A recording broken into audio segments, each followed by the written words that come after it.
आज का एपिसोड दर्शकों के लिए भावनाओं, रोमांच और रहस्यों का संगम लेकर आया। कहानी की शुरुआत साधारण सुबह से होती है, लेकिन धीरे धीरे यह साधारण दिन एक बड़े हादसे और थ्रिलर में बदल जाता है। सुबह का दृश्य बेहद सामान्य दिखाई देता है। सारू अपने दिन की शुरुआत हल्के फुल्के मूड में करती है। वह अपने कमरे में तैयार हो रही होती है और घर वालों से हंसते बोलते निकलती है। दर्शक भी यही सोचते हैं कि यह दिन सामान्य ही बीतेगा, लेकिन धीरे धीरे कैमरा उस कार की ओर फोकस करता है जिसमें सारू बैठने वाली है। कार के अंदर पहले से ही किसी ने खतरनाक जाल बिछा रखा होता है। सीटों के नीचे और एयर कंडीशनिंग वेंट्स में जहरीली गैस से भरा एक उपकरण छिपाया गया होता है। जैसे ही कार स्टार्ट होती है, गैस धीरे धीरे अंदर फैलने लगती है। शुरुआत में यह सिर्फ हल्की सी धुंध जैसी लगती है, लेकिन कुछ ही मिनटों में कार के अंदर का माहौल दमघोंटू हो जाता है। सारू पहले तो इसे नजरअंदाज करती है। उसे लगता है कि शायद कार में कोई तकनीकी समस्या है, लेकिन जैसे ही उसकी सांसें भारी होने लगती हैं, उसकी आंखें लाल पड़ने लगती हैं और उसका सिर चकराने लगता है। वह घबराने लगती है। कैमरा उसके चेहरे के क्लोजअप पर जाता है। उसकी पसीने से भीगी हुई पेशानी, कांपते हुए हाथ और उसके चेहरे पर डर साफ दिखाई देता है। इसी बीच कहानी में एंट्री होती है वेद की। वेद, जो सारू की सुरक्षा को लेकर हमेशा चिंतित रहता है, अचानक बेचैन हो उठता है। उसे अंदर से एक आभास होता है कि सारू किसी मुसीबत में है। बिना देर किए वह उसकी ओर दौड़ता है। जैसे ही वेद कार तक पहुंचता है, वह देखता है कि सारू बेहोशी की हालत में कार की सीट पर गिर रही है और दरवाजे लॉक हो चुके हैं। यह दृश्य बेहद डरावना और रोमांचक है। वेद पूरी ताकत लगाकर कार का दरवाजा खोलने की कोशिश करता है। उसके हाथ कट जाते हैं, खून बहने लगता है, लेकिन उसकी जिद और प्यार उसे हारने नहीं देता। बैकग्राउंड म्यूजिक तेज होता है और कैमरा बार बार वेद की आंखों में गुस्सा और सारू की बेहोशी पर फोकस करता है। वेद चीखता है, सारू, हिम्मत रखो, मैं यहीं हूं, तुम्हें कुछ नहीं होगा। यह डायलॉग पूरे दृश्य को और भी भावुक बना देता है। वह बार बार खिड़की पर मुक्के मारता है और आखिरकार कांच तोड़कर अंदर पहुंच जाता है। वह सारू को अपनी बाहों में उठाता है और कार से बाहर खींच लाता है। सारू लगभग बेहोश हो चुकी होती है। उसकी सांसें धीमी पड़ रही होती हैं। वेद घबराकर उसके चेहरे पर पानी छिड़कता है, उसे झकझोरता है और कहता है, सारू, आंखें खोलो, मैं तुम्हें खो नहीं सकता।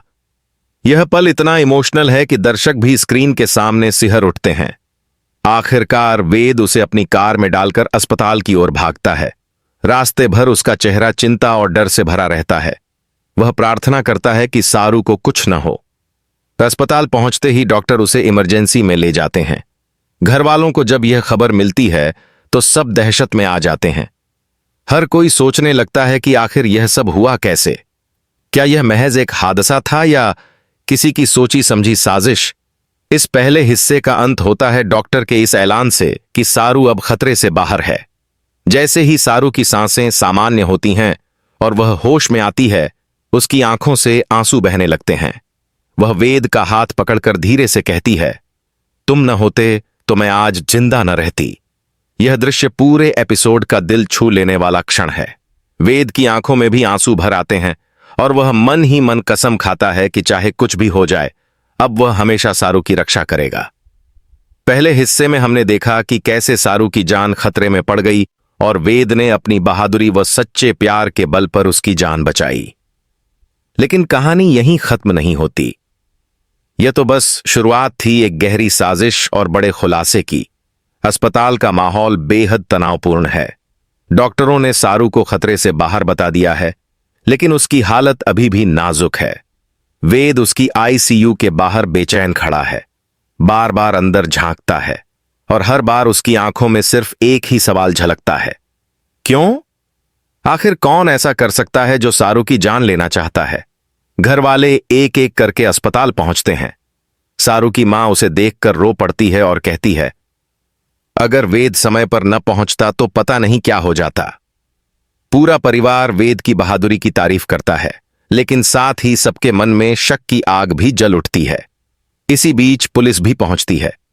वे कार की जांच करती है और पाती है कि यह कोई साधारण एक्सीडेंट नहीं था। कार के अंदर जहरीली गैस का उपकरण जानबूझकर लगाया गया था। इस खबर से सब हैरान रह जाते हैं। वेद गुस्से में भरकर पुलिस से कहता है, मैं तब तक चैन से नहीं बैठूंगा जब तक इस हरकत के पीछे कौन है यह सामने नहीं आ जाता। कोई मेरी सारू को नुकसान पहुंचाए और मैं चुप रहूं, ऐसा हो ही नहीं सकता।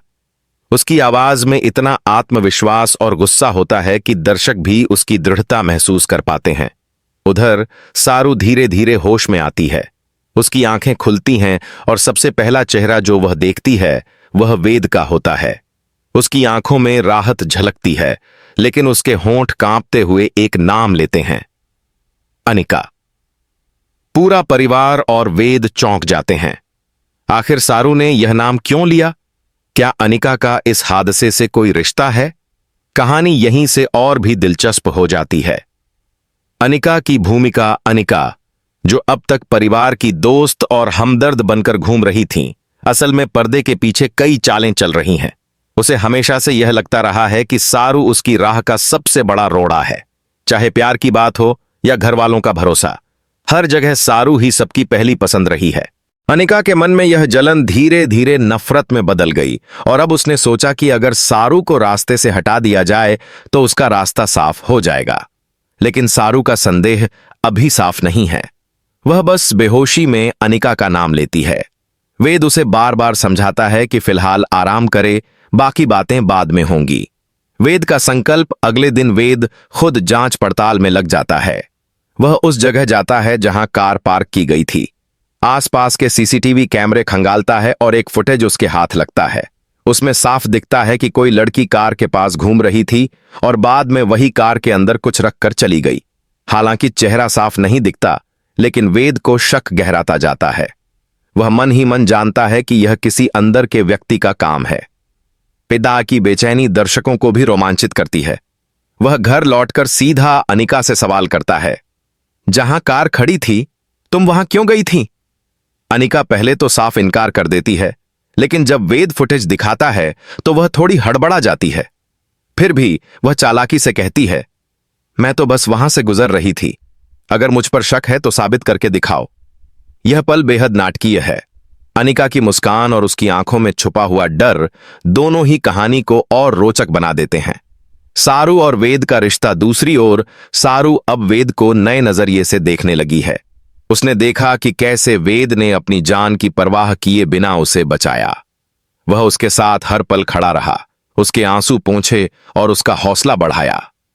सारू सोचती है कि अगर वेद न होता तो शायद उसकी जिंदगी यहीं खत्म हो जाती। उसकी आंखों में वेद के लिए कृतज्ञता और प्यार दोनों की चमक उभर आती है। धीरे धीरे यह हादसा उनके रिश्ते को और गहरा बना देता है। वेद भी सारू की ओर आकर्षित होता है, लेकिन वह अपने भावनाओं को खुलकर नहीं बताता। उसका ध्यान अभी सिर्फ एक चीज पर है, सारू को सुरक्षित रखना और साजिश का सच सामने लाना। एपिसोड का क्लाइमैक्स। एपिसोड का अंत बेहद सस्पेंस से भरा होता है। रात का समय होता है। सारू अस्पताल के कमरे में सो रही होती है और वेद उसके पास बैठा होता है। अचानक बिजली चली जाती है और अंधेरे में किसी के कदमों की आहट सुनाई देती है। वेद तुरंत चौकन्ना हो जाता है। वह दरवाजे की ओर दौड़ता है और किसी परछाई को भागते हुए देखता है। वह उसके पीछे दौड़ता है, लेकिन परछाई अंधेरे में गुम हो जाती है। वेद के हाथ में सिर्फ एक चीज आती है, एक दुपट्टे का टुकड़ा, और जब वह उसे देखता है तो शक और गहरा हो जाता है, क्योंकि वह दुपट्टा हूबहू अनिका का होता है। एपिसोड यहीं खत्म होता है और दर्शकों के मन में यह सवाल छोड़ देता है कि क्या वाकई अनिका ही इस साजिश के पीछे है, या कोई और तीसरा शख्स है जो पर्दे के पीछे खेल खेल रहा है।